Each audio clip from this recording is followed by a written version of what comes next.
संसदेच्या हिवाळी अधिवेशनाचा आज 18वा दिवस आहे। डॉक्टर बाबासाहेब आंबेडकरांच्या अपमानावरून लोकसभा आणि राज्यसभा या दोन्ही सभागृहात गदारोळ झाला। विरोधी पक्षाच्या खासदारांनी सभागृहात जय भीमच्या घोषणा देखील दिल्या।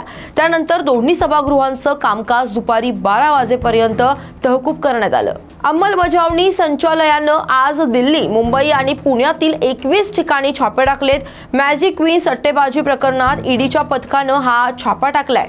या छाप्यात 3.55 कोटी रुपयांची मालमत्ता जप्त करण्यात आली आहे। यूपीमध्ये एका महामार्गावर डझनभर वाहने एकमेकांवर आदळल्याची मोठी घटना घडली आहे। या अपघातात 2 डझनहून अधिक लोक जखमी झाल्याची माहिती देखील आहे। भोपाळमध्ये रस्त्याच्या कडेला उभ्या असलेल्या व्हॅनमध्ये भीषण स्फोट झालाय। आग लागल्यानंतर कारमध्ये हा स्फोट झाला।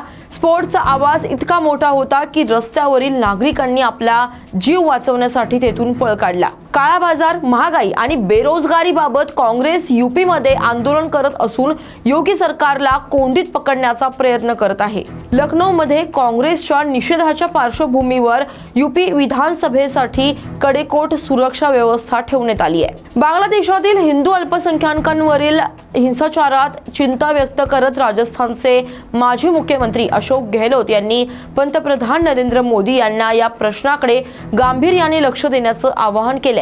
देशातील 8 राज्यांमध्ये तापमानात घसरण सुरूच आहे। राजस्थानमध्ये 4 ते 5 दिवस थंडीची लाट कायम राहण्याची शक्यता वर्तवली गेली आहे। एमएसपी वरील हमीभाव कायद्यासह विविध मागण्यांसाठी पंजाबमध्ये शेतकऱ्यांचे रेल रोको आंदोलन सुरू आहे। या अंतर्गत शेतकरी दुपारी 12 ते 3 वाजेपर्यंत रेल्वे ट्रेन अडवणार आहेत। जगजीत सिंग डल्लेवाल यांच्या आंदोलनाला 22 दिवस उलटले असून केंद्र सरकारने अद्याप शेतकऱ्यांशी चर्चा न केल्याची माहिती शेतकरी नेते सरवन सिंग पंधेर यांनी दिली आहे। जम्मूच्या कठुआमध्ये एका घराला भीषण आग लागली आहे। या आगीत 6 जणांचा होरपळून मृत्यू झालाय तर 4 जण जखमी झालेत।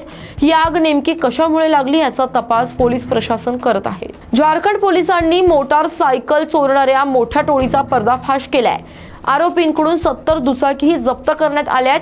तर या मोटारसायकल चोरीच्या प्रकरणात 4 चोरट्यांना अटक करण्यात आली आहे। अशाच बातम्यांसाठी पहा न्यूज मराठी 24/7। नवा भारत, नवा विचार।